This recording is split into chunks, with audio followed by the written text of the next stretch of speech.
Hello students, a very good afternoon to all. How are you all? I hope all of you are absolutely fine. I am your EVS teacher Alokananda Bhattacharya, and again today I have come here to meet you all. So my students, it's been a long time that we are having revision of our completed chapter, isn't it so? So few days ago I got some requests from some of you, okay, and the request is that some students are saying that I should repeat the chapter 1, chapter 2, chapter 3 and chapter 4. Okay, probably they have missed the revision classes of those topics. So my students, today I am going to have another revision class, and today we are going to discuss our first chapter. Okay, chapter number 1, going to school, or in Bengali the name of the chapter is স্কুলের পথে. Okay, এই চ্যাপ্টারটি আজকে আমরা একটু আলোচনা করব, ঠিক আছে? তো প্রথমেই বলে রাখি, ঠান্ডা তো পড়ে গেছে, ভীষণ শীত পড়ছে, সবাই সাবধানে থাকবে, নিজেদের যত্ন করবে, এবং অবশ্যই একটু গরম জল খাওয়া, ভালো গরম জামা কাপড় পরে একটু চলবে, ঠিক আছে? You have to take care of yourself. আচ্ছা, তো আমাদের তো অনেকগুলো চ্যাপ্টার কিন্তু রিভিশন হয়ে গেছে, কিন্তু আজকে আমার মনে হলো যে চ্যাপ্টার 1টা হয়তো বা আরেকবার রিভাইজ করাটা দরকার। সেই কারণে আজকে আমি আবার তোমাদের প্রথম চ্যাপ্টার যেটি আছে এটি নিয়ে আমি আলোচনা করব। Hope all of you will be team with me. Okay, so our first chapter, the name of the first chapter is going to school, or বাংলায় যেটাকে বলা হচ্ছে স্কুলের পথে। তোমাদের যে পরিবেশ বিদ্যা বই আছে, ইভিএস বই, তার প্রথম চ্যাপ্টারটিতে তার নাম দেওয়া হচ্ছে স্কুলের পথে। সে চ্যাপ্টারটি থেকে আমরা কি জানতে পেরেছি এতদিন, মানে অনেকদিন ধরে রিভিশন করে আমরা বুঝতে পেরেছি যে স্কুলে যাওয়ার জন্য কি কি কমিউনিকেশন, কি কি ওয়েজ আমরা অ্যাডপ্ট করি, ঠিক আছে? কেউ হয়তো বা পায়ে হেঁটে যাচ্ছে, কেউ ব্রিজে করে যাচ্ছে, কেউ বাসের সাঁকোর উপর দিয়ে যাচ্ছে, কেউ ব্রিজের উপর দিয়ে যাচ্ছে, আবার ধরো কেউ হয়তো বা তোমার গাড়িতে করে যাচ্ছ, কেউ গরুর গাড়িতে করে যাচ্ছ। তো আজকে আমরা আমাদের ভারতবর্ষের এমন কিছু কিছু জায়গা সম্পর্কে জানবো যেখানে ওয়ে অফ কমিউনিকেশন একটু ডিফারেন্ট, ঠিক আছে? ডিফারেন্ট না, মানে বিভিন্ন জায়গার ওয়ে অফ কমিউনিকেশন সম্পর্কে আমরা জানতে পারবো, কেমন? তো আজকে আমাদের প্রথম যে অংশটি দেওয়া হয়েছে স্কুলের পথে, তোমরা চটপট বই খুলে নাও, আমি ডিসকাস করছি অ্যালং উইথ দ্যাট, তোমরা আমার সাথে সেটা আলোচনা করতে থাকো। আচ্ছা, কি বলা হয়েছে দেখো, বলছে চলো কিছু শিশুদের সাথে দেখা করি এবং জানার চেষ্টা করি তারা প্রতিদিন কিভাবে স্কুলে যাতায়াত করে। চলো আমরা বই থেকেই জেনে নেই। বাঁশের সাঁকো লেখা আছে, দেখো বাঁশের সাঁকো, উপরে লেখা আছে ত্রিপুরা। আমাদের প্রথম ওয়ে অফ কমিউনিকেশনের নাম কি আমি লিখছি, তোমরাও খাতায় লিখে নাও। 1 নম্বর কি বলা হয়েছে, বাঁশের তৈরি সাঁকো, ঠিক আছে? বাঁশের তৈরি সাঁকো, এটা কোথায় পাওয়া যায়? বলা হয়েছে ত্রিপুরা, বা তুমি পার্শ্ববর্তী রাজ্য আসামেও এগুলো দেখতে পাবে। এই বাঁশের তৈরি সাঁকোটা কি? এই বাঁশের তৈরি সাঁকোটা সম্পর্কে চলো আমরা জেনে নেই যে এই বাঁশের তৈরি সাঁকো মানে কি। এটা বলছে আমরা যেখানে থাকি সেখানে খুব বৃষ্টি হয়, আমরা যেখানে থাকি সেখানে খুব বৃষ্টি হয়, কোনো কোনো দিন বৃষ্টি হলে হাঁটু জল হয়ে যায়, কিন্তু তা সত্ত্বেও আমাদের স্কুলে যাওয়া বন্ধ হয় না। তখন এক হাতে বই আর এক হাতে সাঁকোতে বাঁধা বাঁশ ধরে সাঁকো পেরিয়ে আমরা স্কুলে যাতায়াত করি। দেখো তোমাদের বইয়ের মধ্যে অলরেডি একটি ছবি কিন্তু দেওয়া আছে যে বাঁশের সাঁকো দেখতে কেমন হয়। যে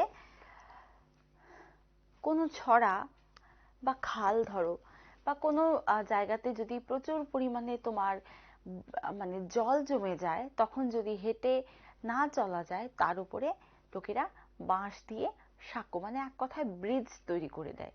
খুঁটিগুলোকে এভাবে এভাবে দাঁড় করিয়ে তার উপর দিয়ে বাঁশ ফেলে দেয়। সেই বাঁশের সাঁকোগুলো উপর দিয়ে কিন্তু লোকেরা যাতায়াত করতে পারে। হ্যাঁ, অবভিয়াসলি পায়ে হেঁটে, তার উপর দিয়ে সাইকেল বা গাড়ি তো যেতে পারবে না। তো বাচ্চারা বলছে কি যে ওরা সেই বাঁশের সাঁকোর উপর দিয়ে হেঁটে যাচ্ছে, এক হাতে এভাবে ওরা বইটাকে ধরে আর আরেকটা হাত দিয়ে বাঁশের সাঁকোর যে রেলিংটা আছে ওটাকে ধরে ওরা এগিয়ে যায়। কেমন? ওরা এগিয়ে যায় স্কুলের পথে। ওরা কি বলছে যে যতই ঝড় হোক, বৃষ্টি হোক, জল হোক, আমাদেরকে স্কুলে যেতে কেউ আটকাতে পারবে না, আমরা স্কুলে যাবই যাব। তো ত্রিপুরা এবং আসাম এই দুটো রাজ্য ভৌগোলিক ভাবে ওদের অবস্থান মোটামুটি পাশাপাশি, এবং রাজ্য দুটির ভৌগোলিক যে মানে বৈচিত্র্য আছে তা অনেকটাই একই রকমের। হ্যাঁ, এবং ওখানে মনসুনও মোটামুটি একই সময়ে হয়, শরৎও একই টাইমে আসে। একই একই দেশের অংশ, তো একটাই পেনিনসুলার কান্ট্রির অংশ। এবং আসাম এবং ধরো ত্রিপুরা দুটোই নর্থ ইস্টার্ন কান্ট্রি, উত্তর পূর্বাঞ্চলের দুটো ছোট ছোট রাজ্য। হ্যাঁ, আসাম ত্রিপুরা থেকে অনেক বড়, বাট হ্যাঁ পাশাপাশি দুটো রাজ্য, তো অলমোস্ট সেম। তো সেখানে লোকেরা কি করে বাঁশের সাঁকো তৈরি করে দেয়। এই জন্য দুটো রাজ্যের নাম তোমরা লিখে রাখো। এটা এটা পশ্চিমবঙ্গেও তোমরা দেখতে পাবে, পশ্চিমবঙ্গের প্রত্যন্ত গ্রামে লিখে নাও, পশ্চিমবঙ্গ লিখে নাও। এটা পশ্চিমবঙ্গেরও প্রত্যন্ত গ্রামগুলোতে, ত্রিপুরা, আসাম, পশ্চিমবঙ্গ, এগুলোতে তোমরা বাঁশের সাঁকো দেখতে পাবে। বাঁশের সাঁকোর ছবিটা তোমাদের বইয়ের মধ্যে অলরেডি দেওয়া আছে। বাঁশের সাঁকো দেখতে কেমন হয়, কিংবা তার উপর দিয়ে কি করে লোকেরা যাতায়াত করে, তার সমস্ত ছবি কিন্তু তোমাদের বইয়ের মধ্যে অলরেডি দেওয়া আছে। তাহলে আমাদের পয়েন্ট নাম্বার ওয়ান কিন্তু ক্লিয়ার হয়ে গেল যে আমাদের ত্রিপুরা এবং আসামের ক্ষেত্রে একটা ওয়ে অফ কমিউনিকেশন বাচ্চাদের জন্য, not only for kids but also for adults. হ্যাঁ, যে বাঁশের সাঁকোটা একটি অত্যন্ত গুরুত্বপূর্ণ, হ্যাঁ অত্যন্ত গুরুত্বপূর্ণ একটি যাতায়াতের মাধ্যম। কেমন? তাহলে এই অংশটা থাক, ততক্ষণে চলো আমরা আরেকটু কিছু জেনে নেই। বলছে আমাদের কাজ, তোমাদেরকে কিছু কাজ দেওয়া হয়েছে। কি কাজটা কি দেখো, বলছে কয়েকটি ইট জড়ো করো, ছবিতে যেভাবে দেখানো আছে ঠিক সেইভাবে ইটগুলোকে মাটিতে রেখে তার উপর দিয়ে হাঁটাচলা করো। কাজটা কঠিন না সহজ? আচ্ছা, বাড়ির মধ্যে যখন বৃষ্টি পড়ে জল জমে যায়, উঠোনের মধ্যে ধরো জল জমে গেল, বা ধরো তুমি কারো বাড়িতে গেলে, গিয়ে দেখলে তার উঠোনে জল জমে গেছে, তো তখন ওখানকার লোকেরা কি করে, উঠোনের মধ্যে ইট ফেলে দেয়, বিভিন্ন আকৃতির লম্বা লম্বা ইট ফেলে দেয়, এবং সেই ইটগুলোর উপরে স্টেপিং দিয়ে দিয়ে দিয়ে দিয়ে লোকেরা এগিয়ে যায় যাতে জলের মধ্যে পা না পড়ে। তোমরা এটা এক্সপেরিমেন্ট করে দেখতে পারো, এবং তোমরা নিজে হেঁটে দেখতে পারো যে এভাবে চলাটা কি সেফ, কারণ লাফিয়ে লাফিয়ে যেতে হয়, তো ইটগুলো তো অনেকটা ডিস্টেন্সে থাকে, লাফিয়ে লাফিয়ে যেতে হয়। তো এগুলো হলো সমস্ত কিছু, জানো তো, এগুলো হলো টেম্পোরারি, খুবই সাময়িক একটা ব্যবস্থা। ঠিক আছে, কোনো একটা অসুবিধা তৈরি হলো, তার জন্য সাময়িক ব্যবস্থা, সেটার জন্য তোমার এই ধরনের বাঁশের সাঁকো বা ধরো তোমার এই ইট দিয়ে যে ব্যবস্থা করা হয়, এগুলো মানে দীর্ঘকালীন ভাবে এগুলো চলতে পারে না। ঠিক আছে, চলো তাহলে আমরা এবার পরের অংশে চলে যাই। পয়েন্ট নাম্বার 2, বাঁশের সাঁকো মুছে ফেলো। তিনটে রাজ্যের নাম বললাম, মুছে ফেলো। তোমরা, আমি মুছে দিচ্ছি, তোমরা লিখে ফেলো। এবার পয়েন্ট নাম্বার 2 তে যাচ্ছি।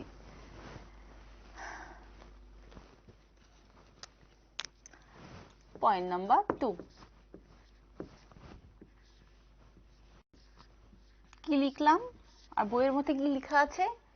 ট্রলি লেখা আছে। ট্রলি কি?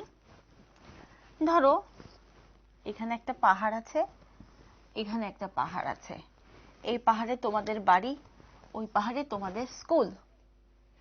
এবার এখান থেকে তুমি হেঁটে হেঁটে হেঁটে হেঁটে নেমে, ধরো এখানে নদী বয়ে যাচ্ছে, তার উপরে নৌকো করে তুমি গেলে, আবার এভাবে এভাবে উঠবে, অনেকটা সময়ের ব্যাপার, এবং মানে হ্যাঁ দীর্ঘক্ষণ এবং অনেক পরিশ্রমের ব্যাপার।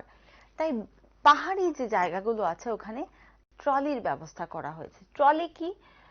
ট্রলি হলো, আচ্ছা বলছি ট্রলি কি করে যায় এখান থেকে আরেকখানে, এটা দেখে নিই, তারপর আমরা বলছি যে ট্রলি কি। ধরো এই পাহাড়ের উপর একটা স্টেশন আছে, এই পাহাড়ের উপর একটা স্টেশন আছে, তার মধ্যে ওয়্যার লাগানো আছে। ঠিক আছে, তার মধ্যে ধরো এরকম করে একটা লিভারের মধ্যে এরকম একটা বক্স তৈরি করা থাকে। এই বক্সের ভিতরে ধরো 4 সিটার বক্স বা 6 সিটার বক্স, হ্যাঁ, 4 জন 6 জন বা 8 জন মানে লোকেরা এটার মধ্যে বসতে পারে, এবং এটা চেইনের মাধ্যমে, এবং লিভার থাকে, তো লিভারের মাধ্যমে এক পাহাড় থেকে আরেক পাহাড়ে যায়, আবার ওই পাহাড় থেকে এই ট্রলিটা এভাবে যাচ্ছে, এভাবে আসছে। একটা বক্সের মতো থাকে, কাঠ এবং মেটাল দিয়ে তৈরি একটা বক্সের মতো থাকে। সেই বক্সটা তারের সাথে একটা লিভারের মাধ্যমে আটকানো থাকে। একটা এই পাহাড় থেকে ও পাহাড়ে যায়, এখানে কিছু লোকেদেরকে নামিয়ে দিয়ে ওখান থেকে আবার এই পাহাড়ে চলে আসে। এই যে ব্যবস্থা, তাকে বলা হচ্ছে ট্রলি। হ্যাঁ, পাহাড়ি অঞ্চলে এটা বেশি দেখা যায়। আমি পড়ছি, চলো একটু দেখে নাও তোমরা। ট্রলি। অনেক জায়গায় শিশুদের রোজ নদী পেরিয়ে যেতে হয়। কোনো কোনো জায়গায় নদী গভীর এবং প্রশস্ত থাকে। সেসব ক্ষেত্রে কোনো কোনো নদীর উপরে এপারে ওপারে একটি লোহার দড়ি থাকে, যেটা দুদিকে গাছে কিংবা পাথরে শক্ত করে বাঁধা থাকে। দড়িটির সাথে কাঠের তৈরি একটি খোলা বাক্স লাগানো থাকে, যাকে ট্রলি বলা হয়। একসঙ্গে ওই ট্রলির ভিতরে 4 বা 5 জন শিশু বসতে পারে, বা একটু বেশিও হতে পারে তার ক্যাপাসিটি অনুযায়ী। একটা কপি কলের সাহায্যে ট্রলিটাকে টানা হয়, এভাবে খুব অল্প সময়ের মধ্যে শিশুরা নদীর ওপারে পৌঁছে যায়। কি বললাম তোমাদেরকে, যে পাহাড়ি জায়গা, ধরো লাদাখ বলো, তোমার সিকিম বলো, অরুণাচল বলো, দার্জিলিং বলো, কাশ্মীর বলো, এই সমস্ত তো বরফাবৃত মানে তোমার অঞ্চল, ভীষণ ঠান্ডা পড়ে ওখানে, এবং তার সাথে পাহাড়ি জায়গা, হ্যাঁ, সমতল ভূমি তো নেই, এবড়ো খেবড়ো রাস্তা, হ্যাঁ, এবং তোমার সেখানে বাচ্চাদের পায়ে হেঁটে কোথাও যাওয়া বা গাড়ি করে যাওয়াটা অনেকটা টাফ হয়ে যায়। এবং তার মধ্যে নদী থাকে, একটা পাহাড়ের সাথে আরেকটা পাহাড়ের যোগাযোগ থাকে নদীর মাধ্যমে। হ্যাঁ, এবার নদী পেরিয়ে যেতে গেলে অনেকটা সময় চলে যায়, অনেক পরিশ্রমের ব্যাপার হয়। এই জন্য সেই নদী যাতে পেরোতে না হয়, অনেক সময় অনেক নদী গভীর থাকে, প্রশস্ত থাকে, তার জন্য দুটো পাহাড়ের মধ্যে যে যোগ স্থাপন করা হয়, তাকে তাকে কিসের মাধ্যমে করা হয়, মানে সেই যোগ স্থাপন যে করা হয় সেটা কিসের মাধ্যমে হয়? ট্রলির মাধ্যমে। তার লাগানো থাকে, তার মাধ্যমে লিভার বা কপিকলের সাহায্যে ট্রলিটাকে একটা পাহাড় থেকে আরেকটা পাহাড়ে নিয়ে যাওয়া হয়। সেখানে ধরো এই পাহাড় থেকে, ডান দিকে পাহাড় থেকে 10 জন বা ধরো 8 জন বা 5 জন বাচ্চা উঠলো। এবার এই ট্রলিটাকে কপিকলের সাহায্যে, এবং মেশিনারি ব্যাপার তো আছে, মেশিনের সাহায্যে, ডেফিনেটলি টেকনোলজি আছে, এগুলো তোমরা বড় হলে বুঝবে। এই পাহাড় থেকে ও পাহাড়ে নিয়ে গেল, আবার ওখান থেকে কিছু লোককে এখানে নিয়ে এলো, আবার এখান থেকে ওরা এভাবে গেল, আবার ব্যাক করলো। এই সিস্টেমটা খেয়া পারাপারের মতো ট্রলিটাকেও এভাবে ইউজ করা হয়। তাহলে আমরা ট্রলিটা মোটামুটি আমরা কোথায় দেখতে পারি? আমি কয়েকটা জায়গার নাম আমি তোমাদেরকে লিখে দিচ্ছি। তোমরা ট্রলি চড়েছো কখনো? আমি কিন্তু একবার চড়েছি। হ্যাঁ, আমি একবার সিকিমে গিয়েছিলাম, সেখানে আমি ট্রলি চড়েছি। অনেক উঁচুতে, একটু ভয়ও লাগে অবশ্য, অনেক উঁচুতে থাকে, অনেক ওপরে থাকে, তো একটা স্থান থেকে আরেকটা স্থানে যাওয়া হয়, একটু ভয় লাগে, বাট খুব অ্যাডভেঞ্চারাসও কিন্তু। আচ্ছা, তাহলে আমি লিখছি কি কি জায়গা, যেমন ধরো হিমাচল প্রদেশ।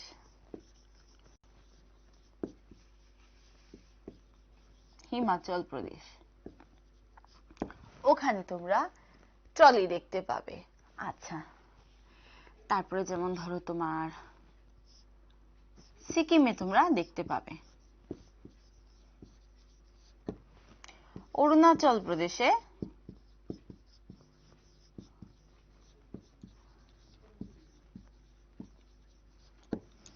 অরুণাচল প্রদেশেও তোমরা দেখতে পাবে।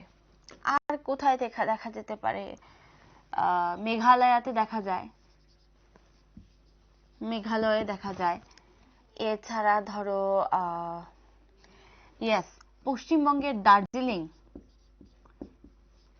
দার্জিলিং তো অত্যন্ত হিমশীতল স্থান এবং পাহাড়ি অঞ্চল, সেখানেও কিন্তু বাচ্চারা পড়াশোনা করে। তো এই সমস্ত ঠান্ডা জায়গাতে, ঠান্ডা জায়গা কথাটা না, ব্যাপারটা হলো পাহাড়ি অঞ্চল যেখানে মানে দুর্গম পার্বত্য এলাকা যেখানে, সেখানে ট্রলির ব্যবস্থা করা আছে। কেমন? তাহলে তোমরা এই জায়গাগুলোর নাম লিখে নাও। কিছু তোমাদের বইয়ে আছে, কিছু আমি তোমাদেরকে কিছু এক্সট্রা পয়েন্টস বলে দিলাম, সেটা তোমরা লিখে নাও। তারপর আমরা নেক্সট অংশে আমরা এগিয়ে যেতে পারবো। আচ্ছা, তোমরা কেউ কেউ কেউ কি কখনো সায়েন্স সিটিতে গেছো? ওয়েস্ট বেঙ্গলের সায়েন্স সিটিতে যদি কখনো যাও, সেখানে কিন্তু অবশ্যই তোমরা ট্রলি দেখতে পাবে। হ্যাঁ, যদিও সেটাকে ডেমো হিসাবে ইউজ করা হয়েছে, বাট তবুও সেখানে গেলে পরে তোমরা দেখতে পাবে। ঠিক আছে, আমি অংশটা মুছে ফেলছি। এবার চলো নেক্সট পয়েন্ট আমরা দেখে নিই।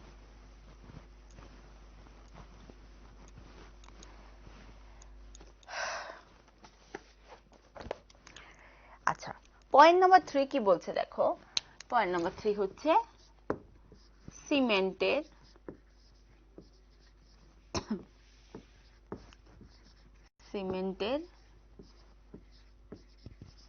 তৈরি সেতু।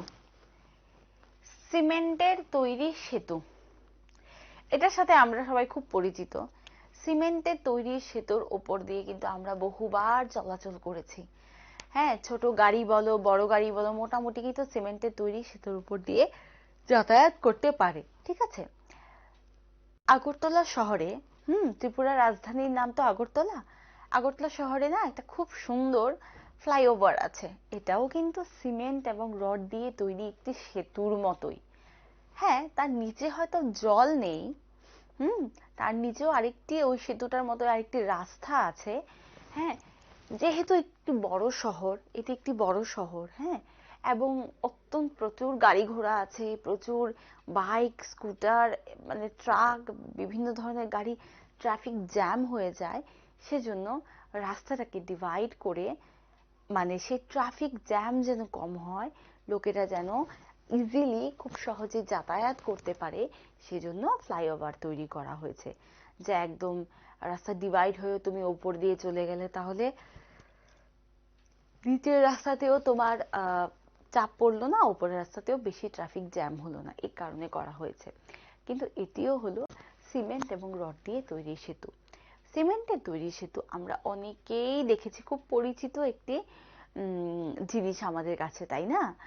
আর তোমার বাঁশের তৈরি সাঁকো আমরা দেখেছি, কম দেখেছি হয়তো, বা আমি দেখেছি, তোমরা হয়তো কম দেখেছো, but it is also a very common thing in Tripura and Assam also. আচ্ছা, আমি পড়ছি বাঁশের তৈরি সেতু সম্পর্কে। কি লেখা আছে দেখো। নালা বা ছোট্ট নদী পারাপারের জন্য আমাদের সেতুর উপর দিয়ে যাতায়াত করতে হয়। সেই সেতুগুলি সিমেন্ট, ইট এবং লোহার রড দিয়ে তৈরি হয়ে থাকে। অনেক সেতুর আবার সিঁড়ি এবং ধাপও থাকতে পারে। আচ্ছা, সিমেন্টের তৈরি সেতু, সেটা কি দিয়ে তৈরি হয়? সিমেন্ট দিয়ে, রড দিয়ে, তাই তো? এগুলো হলো অনেক মজবুত, দীর্ঘস্থায়ী জিনিস, যা দিয়ে জিনিস তৈরি যখন করা হয় তখন সেটা দীর্ঘকালীন ভাবে থেকে যায়, এবং তাতে মানে কোন ধরনের অসুবিধে হয় না। তো সিমেন্টের তৈরি সেতু, এটা তুমি সবখানে, আমি আলাদা করে কোনো জায়গার নাম কি বলবো, এটা তোমার রাজ্যে আমার রাজ্যে যেভাবে আছে, পৃথিবীর সমস্ত দেশ, ছোট বড় রাজ্যে সবখানে সিমেন্ট দিয়ে তৈরি সেতু কিন্তু রয়ে গেছে, যেটা অনেকটা মজবুত হয়। আচ্ছা, তাহলে সিমেন্টের তৈরি সেতু এবং বাঁশের তৈরি সেতু দুটোই তো সেতু, পারাপারে নদী এপার থেকে ওপারে যাওয়ার জন্য ইউজ করা। তাহলে দুটোর মধ্যে ডিফারেন্স কি? চলো আমরা একটু পয়েন্ট আউট করে নিই। আচ্ছা,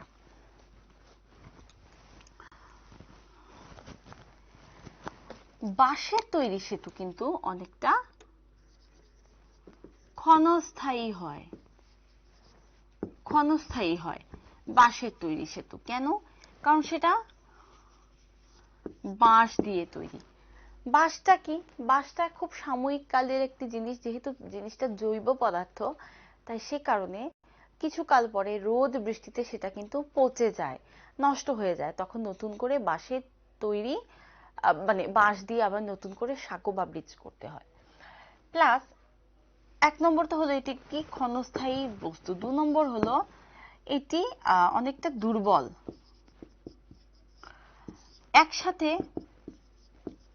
একসাথে লিখে নাও, অনেকজন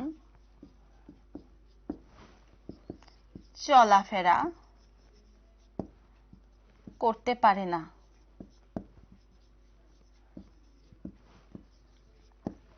লিখে নাও, একসাথে অনেকজন চলাফেরা করতে পারে না। কেন? যে সাঁকো তো বাঁশ দিয়ে তৈরি, একসাথে যদি অনেকজন উঠে যায় না, তাহলে সেটা ভেঙে পড়ে যাওয়ার সম্ভাবনা থেকে যায়। তাছাড়া বাঁশের তৈরি সাঁকোর উপর দিয়ে গাড়ি, ট্রাক, বাইক, স্কুটার, সাইকেল এগুলো চলাফেরা করতে পারে না, স্পেসও কম আর অনেকটা দুর্বল। ঠিক আছে, তাহলে এটা মুছে ফেলি। এবার চলো আমরা একটু দেখে নেই সিমেন্টের তৈরি সেতুর কি কি দিক আছে। সিমেন্টের তৈরি সেতু দীর্ঘস্থায়ী। বাঁশের তৈরি সেতু ছিল ক্ষণস্থায়ী, সিমেন্টের তৈরি সেতু হলো দীর্ঘস্থায়ী। বাট তার মানে এটা নয় কিন্তু যে তোমার সিমেন্টের তৈরি সেতু কখনো ভাঙবে না, নষ্ট হবে না, সেরকম কিন্তু কিছু নয়। হ্যাঁ, সিমেন্টের তৈরি সেতু হলো অনেকটা দীর্ঘস্থায়ী, যেহেতু রড, সিমেন্ট, বালি এগুলো হার্ড ম্যাটেরিয়াল, কন্টেন্ট গুলো ভীষণ হার্ড থাকে। হ্যাঁ, যে কারণে সেগুলিতে পচন খুব মানে একটু দেরিতে হয়, পচন তো ধরেই না, মানে ভঙ্গুর হলেও অনেকটা কম আর কি। ঠিক আছে, দীর্ঘস্থায়ী হয়। আর 2 নম্বর পয়েন্ট হলো মজবুত। অনেকটা মজবুত হয় বাঁশের তৈরি সেতুর তুলনায়। একসাথে অনেক লোক হাঁটাচলা করতে পারে এবং সেই সিমেন্টের তৈরি সেতুর যে কনসিস্টেন্সি বলো বা তার যে স্ট্রাকচারাল যে ডিজাইন আছে, প্যাটার্ন আছে, তার উপরে ডিপেন্ড করে, তার উপর দিয়ে কিন্তু গাড়ি ঘোড়াও চলতে পারে। এবার সেটা কিভাবে তৈরি করা হয়েছে তার উপরেও ডিপেন্ড করছে। যিনি ইঞ্জিনিয়ার আছেন উনি কি ডিজাইন নিয়ে করেছেন, কতটা লোড, কতটা চাপ, ও বাড়তি চাপ কতটা সেটা নিতে পারবে, তার উপরেও ডিপেন্ড করছে। হ্যাঁ, এবার ধরো তোমার ধরো একটা সিমেন্টের সেতু, সেটা ধরো 50 টন ওজন নিতে পারবে, কিন্তু তার উপর দিয়ে যদি তুমি 200 টনের কোনো জিনিস নিয়ে যাও বা ধরো 100 টনের কোনো জিনিস নিয়ে গেলে, তাহলে অটোমেটিক্যালি সেই ব্রিজের উপরে চাপ পড়বে এবং আস্তে আস্তে কিন্তু সেটা ভেঙে যাওয়ার সম্ভাবনা প্রবল হয়ে যায়। ঠিক আছে, তো কোনো জিনিসই তো পৃথিবীতে মানে অবিনশ্বর নয়, কোনো জিনিসই তো স্থায়ী নয়, সবকিছুই ক্ষণস্থায়ী। কিন্তু তারপরেও মানে বাঁশের তৈরি সাঁকোর তুলনায় তোমার সিমেন্টের তৈরি সেতু অনেকটাই মজবুত এবং দীর্ঘস্থায়ী। ঠিক আছে, এতটুকু হয়ে গেল, চলো আমরা এগিয়ে যাই।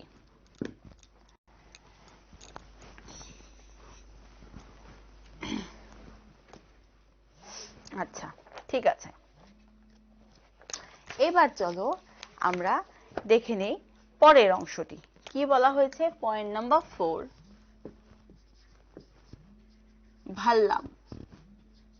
দেখতে পাচ্ছ ভাল্লাম মানে কি? ভাল্লামের ছবি কিন্তু তোমাদের বইয়ে দেওয়া আছে। ভাল্লাম মানে হলো নৌকো। ঠিক আছে, এটা কোথায় পাওয়া যায়? কেরালা রাজ্যে। দেখো কি বলা আছে, কেরালা রাজ্যে কিছু কিছু জায়গায় শিশুরা ভাল্লামের সাহায্যে স্কুলে যাতায়াত করে। ভাল্লাম হলো কাঠের তৈরি ছোট নৌকা, কাঠ দিয়ে তৈরি ছোট নৌকা। ঠিক আছে, কেরালাতে যেহেতু তোমাদেরকে আমি আরেকদিনও বলেছিলাম যে ব্যাক ওয়াটার প্রচুর পরিমাণে কিন্তু ঢুকে গেছে। কেরালা এমনিতে সমুদ্র উপকূলবর্তী একটি তোমার রাজ্য, কিন্তু তার মধ্যে প্রচুর ফাঁড়ি পথে সমুদ্রের জল ঢুকে গেছে। মানে ব্যাক ওয়াটার ঢুকে গেছে, যে কারণে কেরালার অনেক অংশে তুমি জল দেখতে পাবে। এবং সেখানে প্রত্যন্ত গ্রামের বাচ্চারা ওরাও কিভাবে স্কুলে যাচ্ছে, ওরা ভাল্লামের মাধ্যমে, ওখানে কাঠের তৈরি নৌকোকে ভাল্লাম বলা হয়। তাহলে আমরা দেখো আমরা 4টে পয়েন্ট পেয়ে গেলাম যে এক একটা স্থানে এক এক জায়গায় বাচ্চারা কি কি ভাবে তোমার ইয়েতে যায়, স্কুলে যায়। কেউ, সবারই কিন্তু প্রতিকূলতা আছে, সবারই প্রবলেম আছে, কিন্তু কোনো বাচ্চাই কিন্তু স্কুলে যাওয়া বন্ধ করছে না। আমাদের ত্রিপুরা বলো বা তুমি আসাম বলো, সেখানে যখন প্রচন্ড বৃষ্টি হয়ে যায়, রাস্তাঘাট জলে ডুবে যায়, তখনও কিন্তু বাচ্চারা সেই বাঁশের তৈরি সাঁকো, তার মাধ্যম দিয়ে কিন্তু ওরা স্কুলে পৌঁছে যায়, তাই তো? আচ্ছা, তারপরে সেকেন্ডলি ধরো পার্বত্য অঞ্চলগুলো, অরুণাচল প্রদেশ বলো, সিকিম বলো, মেঘালয় বলো, দার্জিলিং বলো, জম্মু অ্যান্ড কাশ্মীর বলো, হিমাচল প্রদেশ বলো, সিকিম বলো, এই সমস্ত জায়গাতে যেহেতু পাহাড়ি অঞ্চল, পার্বত্য এলাকা, এবং সেখানে নদীগুলো বেশ খরস্রোতা থাকে, প্রশস্ত থাকে, গভীর থাকে এবং খরস্রোতা থাকে, মানে একবার পড়ে গেলে, পা পিছলে পড়ে গেলে রক্ষে নেই, নদীর জলের তোড়ে কোথায় ভাসিয়ে নিয়ে যাবে, এবং সেই পাথরগুলো এত মানে শক্ত হয় যে পাথরের মধ্যে ধাক্কা লেগে মাথা ফাথা ফেটে যেতে পারে। সেখানেও ব্যবস্থা করা হয়েছে ট্রলির, এক পাহাড় থেকে আরেক পাহাড়ে ট্রলির মাধ্যমে যাতায়াত করা যায়। ক্লিয়ার? আচ্ছা, থার্ডলি এলো বাঁশের সিমেন্টের তৈরি সাঁকো। এটা সবখানেই পাওয়া যায়। সিমেন্টের তৈরি সাঁকো যে অংশে আছে সেই অংশে তো খুবই সুবিধে, তোমার ইচ্ছে করে তার উপর দিয়ে বাইক গাড়িও যেতে পারছে, পায়ে হেঁটেও কিন্তু বাচ্চারা একটা স্থান থেকে আরেকটা স্থানে যেতে পারছে। মানে স্কুলে যাওয়ার পথে কি কি মাধ্যম বাচ্চারা নিতে পারে, যোগাযোগ ব্যবস্থার কোন মাধ্যমটাকে ব্যবহার করতে পারে, সেগুলোই কিন্তু আমরা আজকে এই চ্যাপ্টার থেকে জানতে পারছি, তাই তো? আচ্ছা, এবার এলো কেরালা রাজ্যে ভাল্লাম বলে একটি জায়গাতে।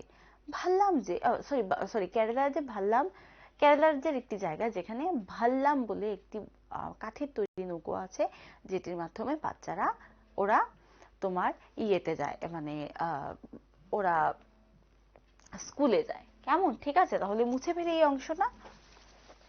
আচ্ছা, এবার এই অংশ তো চলে গেল,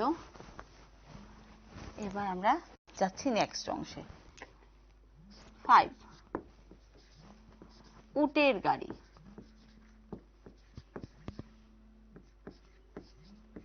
উটের গাড়ি, আচ্ছা, এটি কোথায় পাওয়া যাচ্ছে? রাজস্থানে। রাজস্থান একটি রাজ্য,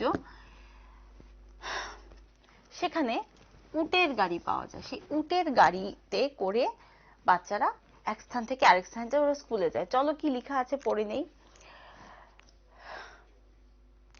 রাজস্থানের মরু অঞ্চলে অনেক লোক বসবাস করে, সেখানে চারিদিকে শুধু ধুধু বালি আর বালি। সেখানে দিনের বেলায় প্রচন্ড গরম, ওখানকার শিশুরা উটের গাড়ি চড়ে স্কুলে যায়। তোমাদেরকে আমি আগেও বলেছি যে রাজস্থানের মানে উট আমাদের এখানে যেমন গরু ছাগল প্রচুর পরিমাণে পাওয়া যায়, রাজস্থানে উট পাওয়া যায়। রাজস্থানে তো অত্যন্ত গরম থাকে, তো যেহেতু চতুর্দিকে ধুধু বালি এবং আমাদের অত্যন্ত হিটে বালি গরম হয়ে যায় এবং ভীষণ তাপমাত্রা বিকিরণ করতে থাকে। হ্যাঁ, আলো তাপমাত্রা দুটোই বিকিরণ করতে থাকে। তো সেখানের যে অ্যাটমসফিয়ার আছে, সেখানে তোমার উট ছাড়া অন্য কোনো প্রাণী সেভাবে সার্ভাইভ করতে পারে না। কেন? কারণ উটের যে বডি মেকানিজম আছে, উটের যে শারীরিক যে স্ট্রাকচার আছে, সেটা তোমার মানে কিভাবে করা হয়েছে, মানে কি সেটার স্পেশালিটি কি? তার স্পেশালিটি হলো যে সে তার শরীরের মধ্যে জলকে সংরক্ষণ করে রাখতে পারে। জলকে সংরক্ষণ করে রাখতে পারে যে কারণে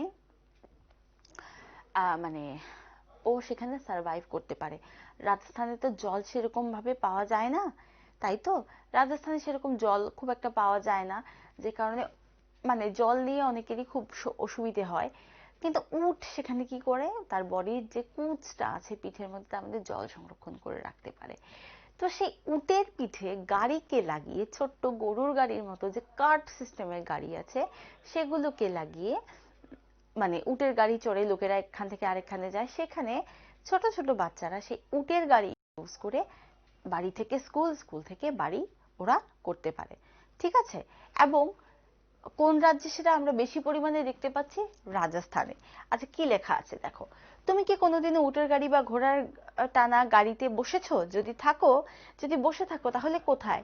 তুমি কি নিজেই গাড়িতে উঠেছিলে নাকি কেউ তোমাকে সাহায্য করে দিয়েছিল? তোমরা সত্যি কি কখনো চড়েছো? যদি চড়ে থাকো তাহলে একা একা তো উঠতে পেরেছো বলে আমার মনে হয় না। হয় তোমাদের মা বাবা তোমাদেরকে হেল্প করেছেন, কিংবা যে কাকু সেই উটের গাড়ি বা ঘোড়ায় টানা গাড়িটি চালাচ্ছেন, উনি হয়তোবা তোমাদেরকে কোলে নিয়ে বসিয়ে দিয়েছেন। ঠিক আছে, এবার এটার উত্তরটা তোমরা নিজেরা লিখে নেবে। ঠিক আছে, চলো এবার এগিয়ে যাই।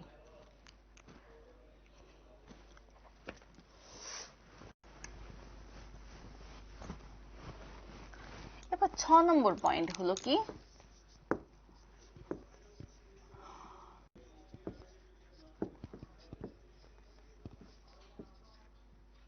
গরুর গাড়ি। ফেমাস কবিতা রবি ঠাকুরের আছে কুমোর পাড়ার গরুর গাড়ি বোঝাই করা কলসি হাড়ি, মনে আছে? গাড়ি চালায় বংশী বদন, সঙ্গে যে যায় ভাগ্নে মদন। হাট বসেছে শুক্রবারে বক্সিগঞ্জের পদ্মা পারে, মনে আছে? তোমরা অনেকেই নিশ্চয়ই শিখেছো রবি ঠাকুরের, রবীন্দ্রনাথ কবিগুরু, বিশ্ব কবিগুরু গুরুদেব রবীন্দ্রনাথ ঠাকুরের লেখা হাট কবিতা। তার মধ্যে কিন্তু গরুর গাড়ির কথা বলা হয়েছে। ঠিক সেভাবে উটের গাড়ির মতো গরু হলো আমাদের গ্রাম বাংলার একটি ভেরি কমন একটি ডোমেস্টিক অ্যানিমেল। সেটাকে তার পিঠের মধ্যে মানে গাড়িটাকে মানে গাড়ি কি মানে সামহাও একটি 4 চাকা বা 2 চাকা দিয়ে একটা স্ট্রাকচার তৈরি করে তার পিঠের সাথে অ্যাডজাস্ট করে দেওয়া হয় এবং গরু হাঁটতে থাকে, তার সাথে সাথে সেই গাড়িটি এগোতে থাকে। যেভাবে কুমোরপাড়ায় গরুর গাড়ি করে বংশীবদন এবং তার ভাগ্নে মদন বোঝাই করা কলসি হাড়ি নিয়ে হাটে বিক্রি করতে যাচ্ছিল, সেভাবে গ্রামাঞ্চলে ছোট ছোট বাচ্চারা কিন্তু সেই গরুর গাড়ি করে ওরা স্কুলে যায়। দেখো কি লেখা আছে, লিখে নেই। আমাদের দেশের বিভিন্ন গ্রামে গরুর গাড়ি দেখতে পাওয়া যায়। সেখানকার লোকজন গরুর গাড়িতে যাতায়াত করে। খুব বৃষ্টি বা রোদ থাকলে তারা ছাতা দিয়ে গরুর গাড়িতে চড়ে। হ্যাঁ, যদি খুব রোদ বৃষ্টি হয় তাহলে ওরা ছাতাও ব্যবহার করতে পারে। তাহলে এটাও কিন্তু একটা ওয়ে অফ কমিউনিকেশন। এটা কোথায় দেখা যেতে পারে? ত্রিপুরাতে তো অবশ্যই, ছোট ছোট গ্রামে এখনো তোমার আছে গরুর গাড়ি, আসামে আছে, পশ্চিমবঙ্গে আছে, অন্য স্থানেও থাকতে পারে। আমি 3টে জায়গার নাম লিখলাম, ত্রিপুরা, আসাম এন্ড পশ্চিমবঙ্গ। ঠিক আছে? গরুর গাড়ি ওখানকার ভেরি কমন একটি ডোমেস্টিক অ্যানিমেল হলো গরু। রাজস্থানে যেভাবে ধরো গরু সেরকম সার্ভাইভ করতে পারবে না, সেখানে উট সার্ভাইভ করে যায়। জানো, গরু থেকে যে দুধটা হয় সেটা দিয়ে আমরা তো গরুর দুধ পান করছি, সেটা দিয়ে চা আমরা খেতে পাচ্ছি, সেই দুধ থেকে আমরা পায়েস তৈরি করতে পারছি, ক্ষীর তৈরি করে খেতে পারছি, পিঠে পুলিও হয়ে যাচ্ছে সেই দুধ দিয়ে। কিন্তু রাজস্থানে কিন্তু উটের দুধ দিয়ে চা তৈরি হয়, ভীষণ টেস্টি হয় খেতে। খেয়েছো কখনো? লকডাউন তো এখন উঠে গেছে, করোনা ভ্যাকসিন চলে আসুক, তারপরে তোমার আমাদের পৃথিবী করোনা মুক্ত হয়ে যাক, তারপরে সবাই মিলে একবার ঘুরে আসবে, বাড়ি থেকে মা বাবাকে বলে সবাই রাজস্থান ঘুরে আসবে। সেখানে দেখবে উটেদের জীবনযাত্রা, সেখানকার প্রত্যন্ত গ্রামগুলোতে এই অত্যন্ত তাপের মধ্যে লোকেরা কি করে সার্ভাইভ করে আছে সেটা তোমরা সেখানে গেলে পরে জানতে পারবে। বই থেকে তো জানতে পারবে, যত বেশি পড়বে তত বেশি জানবে, সেটা তো হবেই। কিন্তু যখন সেখানে যাবে, নিজের চোখে দেখবে, ফিল করতে পারবে, রিয়েলাইজ করবে, এক্সপেরিয়েন্স হবে তোমাদের, তখন কিন্তু শিক্ষা লাভটা আরো অনেক বেশি জোরালো হবে। কেমন? করোনা মুক্ত হয়ে যাক আমাদের পৃথিবী, পৃথিবী সুস্থ হোক, আমরা সবাই সেফলি থাকি, তারপর আমরা সবাই একবার ঘুরতে যাব। পৃথিবীর অসুখ শেষ হলে আমরা ঘুরতে যাব। ঠিক আছে? তো গরুর গাড়িটা যে তাহলে কোথায় আমরা মোটামুটি দেখতে পাচ্ছি? ত্রিপুরা, আসাম এন্ড ওয়েস্ট বেঙ্গল, মানে পশ্চিমবঙ্গে দেখা যেতে পারে। পশ্চিমবঙ্গের কলকাতায় অবশ্যই নয়, গ্রামে, হ্যাঁ, যেখানে ধরো কৃষিকার্য হচ্ছে, ঠিক আছে, সেখানে গরুর গাড়িটা আমরা অনেক ভাবেই দেখতে পাই।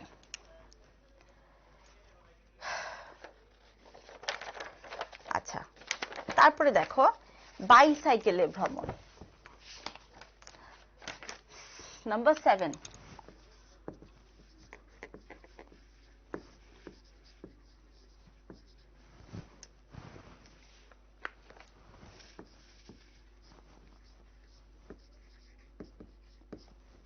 বাইসাইকেলে ভ্রমণ, এটা সর্বত্রই তুমি দেখতে পাবে বাইসাইকেলের ভ্রমণ। শোনো, এখন তো ক্লাস 4-এ পড়ছো, অনেক ছোট তোমরা, যখন 6-7-এ উঠে যাবে বা যখন তোমরা ক্লাস 9-এ উঠে যাবে, তোমাদের কিন্তু মা বাবা হয়তো বা তোমাদেরকে পারমিশন দেবে টু ইউজ দ্য বাইসাইকেল। ঠিক আছে? বাইসাইকেলে করে তোমরা স্কুলে যেতে পারবে, কিংবা মেয়েদেরকে তো ক্লাস 9-এ ওঠার পরে সাইকেল আমাদের সরকার থেকে, এডুকেশন ডিপার্টমেন্ট থেকে দেওয়া হয়, এগুলো তো তোমরা জানো। হ্যাঁ, তো এই সাইকেলে করেও কিন্তু ছেলেমেয়েরা ওরা স্কুলে যেতে পারে। কেমন? তো এটা তো তোমার সর্বত্রই দেখা যায়। চলো আমরা একটু পড়ে নেই এটা কি আছে লেখা। আমরা সাইকেল চালিয়ে একটা দীর্ঘ পথ পার হয়ে স্কুলে পৌঁছাই। আগে আমাদের গ্রামের মেয়েরা স্কুলে যেতে পারতো না, তার কারণ স্কুলের দূরত্ব অনেক বেশি। কিন্তু এখন 7-8 জন মেয়ের একটি দল সাইকেল চালিয়ে খুব সহজেই ওই দূরের গ্রামের স্কুলে পৌঁছতে পারে। আচ্ছা, কি হয়েছে দেখো, বাইসাইকেলের কথা এখানে স্পেশালি কিসের জন্য বলা হচ্ছে, আগে কি হতো, স্কুলগুলো তো অনেক দূরে দূরে, তো অনেক মেয়েদেরকে একা একা স্কুলে যেতে দেওয়া হতো না। হ্যাঁ, আর যেহেতু অনেক দূর, ওরা কি করে যাবে, কি করে আসবে, অনেক ছেলেদের ক্ষেত্রেও সেম হতো, শুধু মেয়ে না, ছেলেদের ক্ষেত্রেও হতো। কিন্তু এখন যেহেতু সরকার থেকে বাইসাইকেল প্রদান করা হয়, পার্টিকুলারলি মেয়েদেরকে প্রদান করা হয়, তাহলে 7 জন 8 জন 9 জন মেয়ের গ্রুপ যদি একসাথে সাইকেল চালিয়ে ওরা স্কুলে যেতে পারে, তাহলে তো ওরা একা নয়। এবং সে যে দূরত্বটা, এত দূর পায়ে হেঁটে কি করে যাবে গ্রামের মধ্যে, না এক গ্রাম থেকে আরেকটা গ্রামে, বা গ্রাম থেকে একটু শহরে, কি করে যেতে পারে, হেঁটে তো সম্ভব নয়, সেরকম হয়তো বা ওয়ে অফ কমিউনিকেশনও নেই, যাতায়াতের ব্যবস্থা নেই। সেই ক্ষেত্রে তোমার বাইসাইকেল অত্যন্ত উপযোগী। কেমন? আচ্ছা, বাইসাইকেলের কথা বলতে গিয়ে আরেকটা বলি, সাইকেল চালানো কিন্তু শরীরের পক্ষে ভীষণ ভালো। তোমরা যখন একটু বড় হয়ে যাবে, অবশ্যই তোমরা ফিজিক্যাল এক্সারসাইজ তো করছো, একটু প্রাণায়াম করা, একটু আসন করা, একটু জগিং করা, স্কিপিং করা, একটু লাফালাফি করা কিন্তু ভালো শরীরের জন্য, যাতে খাবার হজম হয়ে যায়। তারপরে তোমার ধরো বডি অনেক বেশি রিল্যাক্স থাকে, মাইন্ড রিফ্রেশ থাকে। তো সেভাবেই cycling is very good for health. তোমার বডির বিভিন্ন পার্টের জন্যও ভালো, তোমার মাইন্ড রিফ্রেশমেন্টের জন্য ভালো, বডি অনেক বেশি রিল্যাক্স থাকে, ফ্লেক্সিবল হয়ে যায়। অ্যাট দ্য সেম টাইম তুমি সাইকেল চালাতে পারলে কিন্তু তুমি সাইকেল চালিয়ে চট করে স্কুলে চলে যেতে পারছো, বা ধরো বাড়িতে কিছু একটা নেই, চট করে সাইকেলে করে গিয়ে বাজার থেকে নিয়ে আসতে পারছো। তো এই ধরনের সুবিধা অনেক বেশি কিছু আছে। ঠিক আছে, এটা মুছে ফেলিয়ে চলো নেক্সট পোর্শনটা আমরা দেখে নেই।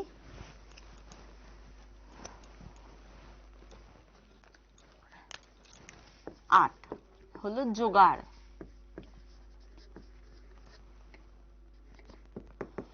জোগাড় কোথায় এটা পাওয়া যাচ্ছে? গুজরাটে।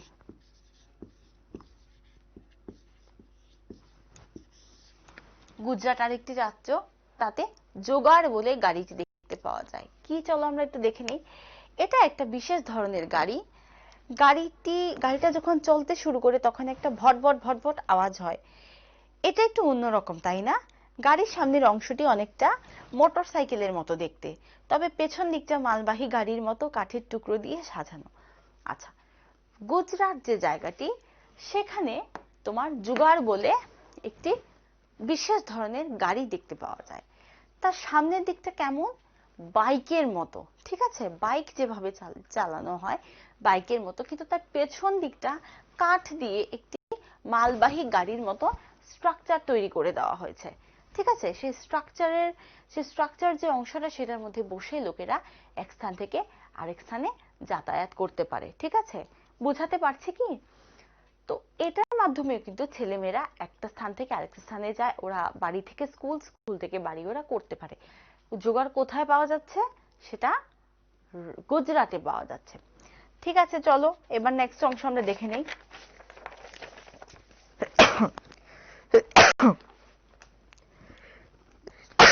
ভীষণ ঠান্ডা পড়ে গেছে না? ম্যামেরও একটু ঠান্ডা লেগে গেছে, ভীষণ হাঁচি হচ্ছে।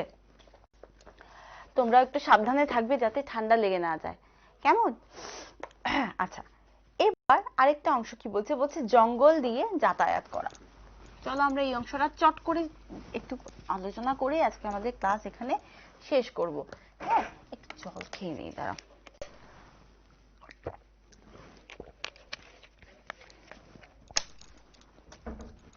নাই,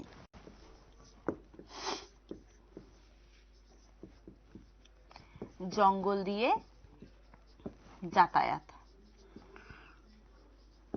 আচ্ছা, কি লেখা আছে চলো পড়ে নেই। অনেক জায়গায়, বিশেষত পাহাড়ি অঞ্চলে শিশুরা জঙ্গলের ভেতর দিয়ে যাতায়াত করে স্কুলে পৌঁছায়। কোনো কোনো জায়গায় এতটাই ঘন জঙ্গল থাকে যে সূর্যের আলো প্রবেশ করতে পারে না। সেই সব জায়গা খুব নির্জন নিস্তব্ধ থাকে, সেখানে শুধুমাত্র পাখিদের আওয়াজ এবং বিভিন্ন প্রাণীদের স্পন্দন শুনতে পাওয়া যায়। আচ্ছা, জঙ্গল বলতে আমরা ধরো আমাদের পার্শ্ববর্তী কি হতে পারে? তোমরা কখনো ছবিমুড়া গেছো? ত্রিপুরা রাজ্যে বললাম পৃথিবী সুস্থ হয়ে যাক, তারপরে তোমরা ঘুরতে যাবে ছবিমুড়া, ভীষণ সুন্দর। সেখানে গেলে পরে কিন্তু আমরা ডেন্স ফরেস্ট দেখতে পাবো, গভীর জঙ্গল, চতুর্দিকে মানে দিগন্ত বিস্তৃত বনানী, সবুজ আর সবুজ বনানী, এবং তার মধ্যে অনেক সময় কি হয়, এত ডেন্স ফরেস্ট যখন থাকে তখন সেখান দিয়ে মানে সূর্যের আলো প্রপারলি ঢুকতে পারে না। তো এই সমস্ত জায়গা দিয়েও কিন্তু ওইরকম গ্রামের ভেতর দিয়েও কিন্তু ছেলেমেয়েরা যাতায়াত করে। ওরা কোথায় যায়? স্কুলে যায়। দেখো এই চ্যাপ্টারটি থেকে আমরা একটা জিনিস জানতে পারছি যে প্রতিকূলতা যতই থাকুক না কেন, ডিফিকাল্টিস যতই থাকুক না কেন, কেউ কিন্তু স্কুলে যাওয়া বাদ দিচ্ছে না। তোমরাও কিন্তু কখনো এটা করবে না। সব সময় তোমরা স্কুলে যাবে, সুস্থ থাকবে, সফল থাকবে, সবল থাকবে এবং স্কুলে যাবে। এবছর তো অনেকটা ক্ষতি হয়ে গেল আমাদের করোনার জন্য। আস্তে আস্তে স্কুলগুলো খুলছে। এখন তোমাদের ক্লাস 10 এবং 12 এর দাদা দিদিদের জন্য স্কুল খুলে গেছে, কারণ আগামীতে তো ওদের বোর্ড এক্সামস না, ওরা মাধ্যমিক দেবে, এইচএস দেবে, ওদের জন্য তো এটা করতেই হতো। তোমরা তো এখনো ছোট, তোমাদের জন্য হয়তোবা সেভাবে হচ্ছে না, অল্প স্বল্প হয়তোবা নেইবারহুড হচ্ছে। যারা যাচ্ছ with the permission of your guardians, যারা যাচ্ছ তাদের তো ঠিক আছে। এবছর আমাদের অনেক ক্ষতি হয়ে গেছে। তো আগামী বছর আশা করা যাচ্ছে যে করোনা হয়তোবা শেষ হয়ে যাবে, ভ্যাকসিন হয়তোবা চলে আসবে, তখন কিন্তু আবার সবকিছু নর্মাল হয়ে যাবে। তখন কিন্তু তোমরা কেউ কখনো স্কুল বাদ দেবে না, কেমন? আচ্ছা, তো জঙ্গল দিয়ে যাতায়াত তো এটা জেনে নিলাম। তারপরে আরেকটা আছে বরফে ভ্রমণ এবং পাথরের রাস্তা। বরফ যেখানে থাকে সেখানেও কিন্তু লোকেরা, যেমন ধরো তোমার লাদাখ বলো, তোমার হিমাচল প্রদেশ বলো, সিকিম বলো, ওখানেও কিন্তু ভীষণ বরফ হয়, কিন্তু কেউ কিন্তু স্কুল বাদ দেয় না। উত্তরাখণ্ডে যাও, সেখানে পাথুরে রাস্তা, সেখানেও কিন্তু কেউ স্কুল বাদ দেয় না। তো দেখো এই চ্যাপ্টার থেকে আমরা একটা জিনিস জানতে পারলাম, অনেকগুলো ওয়ে অফ কমিউনিকেশন আমরা জানতে পারলাম। প্রথমে আমরা কি জানতে পারলাম? বাঁশের সাঁকো সম্পর্কে জানতে পারলাম। সেকেন্ডলি জানতে পারলাম আমরা ট্রলির ব্যাপারে। দেন জানতে পারলাম সিমেন্টের তৈরি সেতু, ভাল্লাম, উটের গাড়ি, গরুর গাড়ি, জুগাড়, তারপরে পাথরের তৈরি রাস্তা, বরফের মধ্যে দিয়ে তৈরি রাস্তা, জঙ্গলের পথে যাতায়াত, সবকিছু সম্পর্কে আমরা জানতে পারলাম। অ্যাপার্ট ফ্রম দিস, ধরো যাদের সাইকেল আছে ওরা তো সাইকেল চালিয়ে তোমরা যেতেই পারছো।